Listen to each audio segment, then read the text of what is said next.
Hello guys, कैसे हैं आप सभी। सो गाइस, जैसा कि मैंने आपको बताया है कि हम लोग 100 क्लोथ टेस्ट सीरीज़ आपको करवा रहे हैं, यानी कि इसमें लगभग 100 क्लोथ टेस्ट हम आपको करवाने वाले हैं बिफोर योर एग्ज़ाम्स। आज उसी का ये प्रैक्टिस वीडियो 12 है और मैंने आपको से कहा था कि आप लोग हमें पिछली वीडियोज़ में कमेंट जरूर करें, जिससे कि हम लोग आपकी बात को मानते हुए एक दिन में आपको 2 वीडियोज़ प्रैक्टिस सेट की देना शुरू करें क्लोथ टेस्ट की। लेकिन आप लोगों के वो कमेंट, आप लोगों के अंदर वो जज्बा दिखाई नहीं दिया, कोई कमेंट मुझे नहीं मिला इस तरह का। तो फिलहाल मेरा डेली एक वीडियो आपके लिए जारी है। अगर आपको ऐसी कमी महसूस हो रही है तो आप डेली 2 वीडियो भी ले सकते हैं। आज हम लोग बात करेंगे क्लोथ टेस्ट की प्रैक्टिस वीडियो 12 की। अब जैसा कि आपको पता है कि हम लोग करवा रहे हैं एमबी बुक से, तो ये भी आपका एमबी बुक से ही होगा। सेट नंबर 8 एमबी बुक के 2019 से ये लिया गया है। CGL प्री का ये आपका सेट पेपर है। ओके गाइस, तो सीखिएगा ट्रिक के साथ में क्लोथ टेस्ट को शुरू कैसे करना है। ये बहुत बड़ी कला है बच्चों। आपके पास अच्छे खासे मार्क्स सेव हो सकते हैं अगर आप बहुत अच्छे से क्लोथ टेस्ट करना सीख जाएं तो। चाहे वो एग्ज़ाम में 5 मार्क्स का आ रहा है, चाहे 10 मार्क्स का है, 20 मार्क्स का, ये एक बहुत बड़ा रोल प्ले करता है आपके एग्जाम्स के पॉइंट ऑफ व्यू से। यस गाइस, तो शुरू करते हैं अपनी आज की कहानी क्लोथ टेस्ट की जुबानी। चलते हैं सीधा डायरेक्ट क्लोथ टेस्ट पर। तो गाइज, हमेशा की तरह पहले क्लोथ टेस्ट को पढ़ लीजिएगा, थोड़ा जानकारी मिल जाए कि क्लोथ टेस्ट आपका किस चीज़ के ऊपर है। उसके बाद में आप लोग क्लोथ टेस्ट को सोल्व करना शुरू कीजिएगा। जैसे कि मैं शुरू करता हूँ पढ़ना। कह रहा है कि drug addiction is the continued use of a particular drug. तो ड्रग एडिक्शन जो है एक आदत है, मतलब एक continuous use of particular drug. किसी भी ड्रग को जब आप कंटिन्यू लेना शुरू कर देते हैं तो उसकी पड़ जाती है आपको आदत, उसे बोलते हैं ड्रग एडिक्शन। किसी भी चीज़ को गाइस, ना केवल ड्रग की बल्कि किसी भी चीज़ की साइकोलॉजिकली और साइंटिफिकली प्रूव किया गया है, अगर आप किसी भी चीज़ को 21 दिन तक लगातार करते रहें तो वो आपकी आदत बन जाएगी। किस गाइस, मतलब ये मेरे शब्द नहीं, ये साइंटिफिकली और साइकोलॉजिकली प्रूफ है कि अगर आप किसी भी काम को 21 दिन तक लगातार करते हैं तो वो आपकी एक आदत बन जाएगी। क्या बन जाएगी गाइस? आपकी वो आदत बन जाएगी। तो drug addiction is the continued use of a particular drug dash harmful consequences, यानी कि चाहे वो हार्मफुल कॉन्सिक्वेंसेस क्यों ना हो, आपके लिए शरीर के लिए नुकसानदायक क्यों ना हो। Drug addiction not only affects an individual health and relationship but also dash the society and the environment. कह रहा है कि ड्रग के एडिक्शन ना केवल आपकी निजी यानी कि अपने खुद की लाइफ को, आपके हेल्थ को, रिलेशनशिप को प्रभावित करती है, बल्कि सामाजिक और ये जो आपका एटमॉस्फेयर है, एनवायरनमेंट है, इसको भी प्रभावित करती है। बिल्कुल गाइस, अगर आप लोग ऐसी प्रक्रिया में लिप्त रहेंगे तो शायद ही कोई आपसे मिलजुल करके रहना चाहे। ये सिंपल है। Prevention of a particular list of drugs can be possible by dash their sale without a prescriptions. तो कह रहा है कि प्रिवेंशन जरूरी है, प्रिवेंशन मतलब बचाव जरूरी है, of a particular list of drugs can be possible, ये संभव है, by dash their sale without a prescription, क्योंकि वो बिना किसी प्रिस्क्रिप्शन के वो अपनी सेल को करते हैं, इसके लिए जरूरी है prevention. Drug addicts should be given proper medical treatment and dash facilities. तो कह रहा है कि जो ड्रग एडिक्ट्स हैं, जिनकी आदत बन चुकी है अब, उनको जो है एक प्रॉपर मेडिकल ट्रीटमेंट चाहिए और डैश फैसिलिटीज़। वो कौन सी फैसिलिटीज़ है उस पर बात करेंगे अभी। Motivational and awareness camps should be organise to scale down the consumption dash drugs.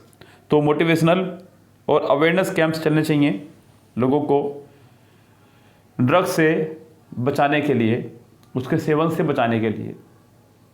देखिए गाइस, ये तो खैर ड्रग एडिक्ट्स की बात हो रही है कि इनके लिए मोटिवेशनल कैंप होने चाहिए, लेकिन मैं आपको भी कहूँगा गाइस कि आप भी मोटिवेशनल वीडियोस देखा करें, ना केवल पढ़ाई पे पूरा फोकस रखें। ऐसा नहीं कि पूरे 15 घंटे या 20 घंटे आप लगातार पढ़ते रहो, आप सोच रहे हैं कि मैं टॉप कर दूंगा। ये एक बहुत गलत तरीका है। आप लोग अपने एंजॉय को भी समय दें। अगर आप कंटिन्यू लगातार इसी तरह से पढ़ते रहेंगे तो फिर आप कुछ नहीं याद रख पाएंगे। अपने आपको भी समय दीजिएगा, अपनी फैमिली को भी समय दीजिएगा, एंजॉय भी कीजिएगा। ऐसे 15 घंटे 20-20 घंटे पढ़ने से बच्चों, वो 1-2 अपवाद होते हैं जिनकी आप वीडियो देखते हैं और वीडियो में सच नहीं बताया जाता है बच्चों। आप जो सोचते हैं एग्जाम क्रैक करने के बाद आप भी कुछ बता सकते हैं, लोग आपकी भी वीडियो देखेंगे। यस, तो आप लोगों की वीडियो देख करके प्रेरणा मत लें कि मैंने 15 घंटे पढ़ाई की थी और मैंने 20 घंटे पढ़ाई की थी। ऐसा कुछ नहीं होता है गाइस। अपना एंजॉय, अपनी लाइफ ज़रूरी है। यस, तो करते रहें आप लोग। और बाकी संदीप महेश्वरी जी की आप मोटिवेशन वीडियोस देखते रहा करें, काफ़ी अच्छा वो मोटिवेट करते हैं बच्चों को। शुरू करते हैं गाइस क्लोज टेस्ट। जैसा कि आपको क्लोज टेस्ट पढ़ के पता चल चुका होगा कि ये ड्रग्स के ऊपर है कि किस तरह से हम लोग ड्रग्स से बचें और कैसे कैसे ड्रग्स हमारे लिए नुकसानदायक है, उस सब चीज़ के ये ऊपर है, आपका ड्रग्स एडिक्शन के ऊपर है। तो गाइस शुरू करते हैं अपना क्लोज टेस्ट। क्या कह रहा है कि drugs addiction is the continued use of a particular drug dash. अब गाइस यहाँ पे ऑप्शन है हमारे पास, क्या क्या उनको देख लेते हैं। डिस्पाइट ऑफ, दो, इन स्पाइट और डिस्पाइट। अब गैस आपको इनमें से बताना है कि ऑप्शन क्या रहेगा करेक्ट। अब गैस सबसे पहले तो क्या करें, आप इनमें से ना वो रेस से बाहर कर दें जो कि आंसर हो ही नहीं सकते। जैसे कि आपका डिस्पाइट ऑफ, बच्चों डिस्पाइट के साथ कभी भी ऑफ आता ही नहीं है, तो ये आपका आंसर हो ही नहीं सकता। डिस्पाइट के साथ कभी ऑफ आपको नहीं देखने को मिलेगा, और देखने को मिल भी रहा है तो समझो आपका गलत है, तो ये रेस से बाहर हुआ। दूसरी बात, इन स्पाइट कभी भी बिना ऑफ के नहीं आएगा। कुल मिला के बात ये हो गई कि इन स्पाइट के साथ में ऑफ हमेशा आता है और डिस्पाइट के साथ ऑफ कभी भी नहीं आता है, और दोनों बराबरी का मीनिंग रखते हैं ये। तो ये दोनों आपके रेस से बाहर हुए, बिकॉज ऑप्शन ही गलत है। यस, बाद में बात करेंगे इनकी। आगे देखते हैं दो और डिस्पाइट। दो और डिस्पाइट, बच्चों दो जो है आपका एक कंजक्शन है और डिस्पाइट आपका एक प्रपोजिशन। तो गैस ये आपका एक कंजक्शन है। अगर आप कंजक्शन यहाँ पर लगा रहे हैं तो आपको पूरा एक सेंटेंस चाहिए, जो कि आपके पास आगे यहाँ पे सेंटेंस नहीं है। अगर आप गौर करें तो हाँ, ओनली यहाँ पे एक हार्मफुल कॉन्सिक्वेंसेस यानी कि एडजेक्टिव प्लस नाउन दिया गया है और कुछ नहीं है। सेंटेंस होने के लिए यहाँ पर एक वर्ब का होना जरूरी था कम से कम, जो कि यहाँ नहीं है। तो आपका दो भी नहीं आएगा। तो अब आपके पास खुले रूप में सिर्फ एक ही ऑप्शन बचा है, वो है डिस्पाइट। इसे बोलते हैं गैस फुल्ली दिमाग का लगा करके, फुल्ली 100% श्योर होकर के घर आना। यस, अब आप 100% श्योर है कि मेरा 100% करेक्ट है, गलत नहीं हो सकता किसी भी तरह से। आपने चारों तरफ से दिमाग दौड़ा लिया है। इसे बोलते हैं बच्चों स्मार्ट वर्किंग। यस, तुक्का नहीं भिड़ने को कहा मैंने आपसे मीनिंग पे नहीं गया लेकर के, मैं आपको रूल्स पे लेके गया। क्योंकि मैं ये मानता हूँ कि 100% स्टूडेंट जो हमारे एग्जाम देने जा रहे हैं उनमें से 80% से 70% के आसपास बच्चे हिंदी मीडियम के हैं, जो क्लोज टेस्ट का या पैसेज का मीनिंग नहीं निकाल पाएंगे। अगर वो मीनिंग ही नहीं निकाल पा रहे हैं तो सोल्व कैसे करेंगे। इंग्लिश मीडियम के बच्चे हैं तो मीनिंग निकाल पा रहे हैं, उनको एक अलग से ही एनवायरनमेंट बन जाता है। लेकिन आप लोगों के लिए क्या बच्चों, तो ये रूल्स अपने आप फॉलो करें, इन चीज़ों पे गौर करें। आप डेली वीडियोस देखें, बहुत सारी वीडियोस मैं बना चुका हूँ। रूल्स की वीडियो अलग से इसकी पड़ी हुई है 3 वीडियो, वो भी देखिए, आपको डेफिनेटली मजा आने वाला है। अब अगर लापरवाही से काम करते रहेंगे, आप सोच रहे हैं कि मैं तो एग्जाम से 2 दिन पहले पढ़ूंगा, क्रिस बनूंगा, आप क्रिस नहीं है, ना ही आप क्रिस बन सकते। चलिए जी, drug addiction not only affects an individual health and relationship but also death. अब कैसे अगर आप गौर करेंगे इस कहानी पर, तो आप लोगों ने गौर किया होगा कि यहाँ पर कहानी जो है हमारी लगभग प्रेजेंट में चल रही है। इज आ रहा है, अफेक्ट्स आ रहा है, तो गैस इससे पता चल रहा है कि कहानी मेरी जो है ये प्रेजेंट में चल रही है। कैन आ गया आगे, तो गैस ये आपको क्लियर एडवांस कर रही है अवेयर कि कहानी चल रही है आपकी प्रेजेंट में। अब गैस प्रेजेंट में चल रही है तो प्रेजेंट की ही बात करेंगे। अब सेंटेंस हमारा कनेक्ट हुआ है नॉट ओनली बट ऑल्सो, ये रहा नॉट ओनली और ये रहा आपका बट ऑल्सो। नॉट ओनली के बाद डायरेक्ट आई है वर्ब। क्या ये डायरेक्ट आपकी वर्ब, वो भी कौन सी वर्ब की फर्स्ट फॉर्म में एस या ई एस। यस, जिसका मीनिंग है प्रभावित करना। क्या करना, प्रभावित करना। अब गैस बट ऑल्सो के बाद भी आएगी वर्ब, वो भी एस या ई एस वाली, और वो भी प्रभावित करने वाली। कौन सी वाली बच्चों, प्रभावित करने वाली। पहला वर्ड है इम्पार्ट। इम्पार्ट का मतलब होता है प्रदान करना, जो कि नहीं आएगा यहाँ पे। दूसरा है इम्पैक्ट। क्या इम्पैक्ट मतलब आपके ऊपर क्या प्रभाव पड़ रहा है उसका। बिल्कुल पीछे भी आपका क्या था, वो जो अफेक्ट था, आगे इम्पैक्ट है। दोनों लगभग सेम मीनिंग के वर्ड हैं, तो यही आपका आंसर होगा। क्योंकि मैंने आपको ये बात ग्रामर वाले रूल्स में बताई है अपने कई बार कि इंग्लिश ग्रामर के अंदर not only but also, either और नेदर नोर, इन तीनों का फंडा बिल्कुल सेम रहेगा। जो और के बाद है वही एदर के बाद होगा, जो नोर के बाद है वही नेदर के बाद होगा, जो नॉट ओनली के बाद है वही बट ऑल्सो के बाद भी होना चाहिए। बच्चों सेम प्रोसीजर यहाँ पे फॉलो होना है, तो इन चीज़ों को ध्यान रखें।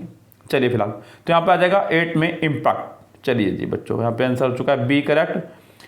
Prevention of a particular list of drugs can be possible by dash their sale, by dash their sale, conducting, restricting, performing या प्रमोटिंग। तो गैस यहाँ ऑप्शन पे दिखा रखे हैं आप लोग, और बात करें आगे तो गैस गौर करेंगे। कह रहा है कि प्रिवेंशन यानी कि बचाव हो सकता है of a particular list of drugs, कुछ पर्टिकुलर लिस्ट ऑफ ड्रग्स जो यानी कि नुकसानदायक ड्रग्स हैं, कुछ ऐसी ड्रग्स बाजार में आ रही हैं जो बहुत ज़्यादा नुकसानदायक हैं, तो उनको प्रिवेंशन किया जा सकता है। Can be possible by dash their sale, तो उनकी सेल को जो है रोक करके या कम कर करके आप उनसे बचाव कर सकते हैं। यस, अगर आपको लग रहा है कि आपके कॉलोनी के, आपके मोहल्ले के बच्चे जो हैं किसी गलत प्रक्रिया में लिप्त हो रहे हैं तो आप उस दुकान का पता लगाइए जहाँ पे ये चीज़ें उनको मिल रही हैं, उस दुकान पर उस चीज़ का बिकना बंद करवाइए, वो अपने आप ठीक हो जाएंगे काफ़ी हद तक। यस गाइस, तो ये काम आपको करना होगा, आप लोगों को आगे आना होगा। तो पॉसिबल बाय डैश, उनको रोकना है बच्चों आपको। तो रोकने के लिए यहाँ पे वर्ड है हमारे पास में जो कि है रिस्ट्रिक्टिंग। क्या बच्चों? रिस्ट्रिक्टिंग, यानी कि उसको रोकना। क्लियर बात बच्चों? कंडक्टिंग तो यहाँ पे नहीं आने से लास्ट तक भी आपको पता है, कंडक्टिंग यहाँ पे नहीं आएगा। परफॉर्मिंग क्यों आएगा? प्रमोटिंग भी नहीं आएगा। तो गैस आपका रह गया सिर्फ रिस्ट्रिक्टिंग। तो restricting their sale without a prescription. Drug addicts should be given proper medical treatment. जो ड्रग्स के एडिक्ट हैं उनको प्रॉपर मेडिकल ट्रीटमेंट मिले एंड डैश फैसिलिटीज़। रीजेनरेशन बच्चों, रीजेनरेशन मतलब पुनरुत्थान बच्चों, ये यहाँ पे नहीं आएगा। रेजिग्नेशन, रेजिग्नेशन का भी यहाँ पे कोई औचित्य नहीं बैठ रहा है। अगला है रिहैबिलिटेशंस। रिहैबिलिटेशंस यहाँ पे आपका आ सकता है, क्योंकि रिहैबिलिटेशन का मतलब होता है बच्चों किसी नशे की आदत को सुधार करना, किसी नशे की आपकी जो आदत को पड़ी हुई है उसको सुधार करना, उसे बोलते हैं रिहैबिलिटेशंस। और रिग्रेशन बोलते हैं किसी चीज़ के पतन को, यानी कि गिरने को। तो गाइस यहाँ आपका आंसर सी करेक्ट रहेगा। मोटिवेशनल एंड अवेयरनेस कैंप्स, जो कि मोटिवेशनल और awareness camps should be organise, उनको ऑर्गेनाइज किया जाए to scale down the consumption of drugs. यहाँ पे बच्चों बिल्कुल प्योर रूप में आपको जानना होगा कि कंज्यूमशन के साथ हमेशा ऑफ ही आता है, कंज्यूमशन ऑफ ड्रग्स। तो जो ड्रग्स का कंज्यूमशन कर रहे हैं बच्चे, उनके लिए जो है कुछ मोटिवेशनल कैंप, कुछ अवेयरनेस कैंप यानी कि जागरूकता वाले अभियान उनके लिए चलाने चाहिए, जिससे कि उनको पता चले कि इसके क्या क्या नुकसान हैं और क्या क्या नुकसान आपके लाइफ में इसके और पड़ सकते हैं। यस गाइस, तो ये था आपका आज का क्लोज टेस्ट ड्रग्स एडिक्ट के ऊपर। अगर बच्चों आप में से भी कोई बच्चा ऐसा हमारा, लेकिन हालांकि मुझे लगता नहीं है कि कोई होगा, लेकिन फिर भी अगर कोई किसी गलत प्रक्रिया के कारण किसी गलत आदत में लिप्त हो चुका हो तो फिलहाल उसको छोड़ दे, चाहे वो छोटी आदत हो या बड़ी, चाहे वो सिगरेट की हो, दिलबाग की हो या किसी भी चीज़ की, पुड़िया की, तो आप उसको छोड़ें और अपनी पढ़ाई पर ध्यान देगा। ये चीज़ें आपकी गलत आदतें हैं, इनको आपको छोड़ना होगा। तो फिलहाल गाइस चलते हैं, लेते हैं विदा, मिलते हैं आपसे अगली वीडियो में। तब तक के लिए goodbye, have a nice day.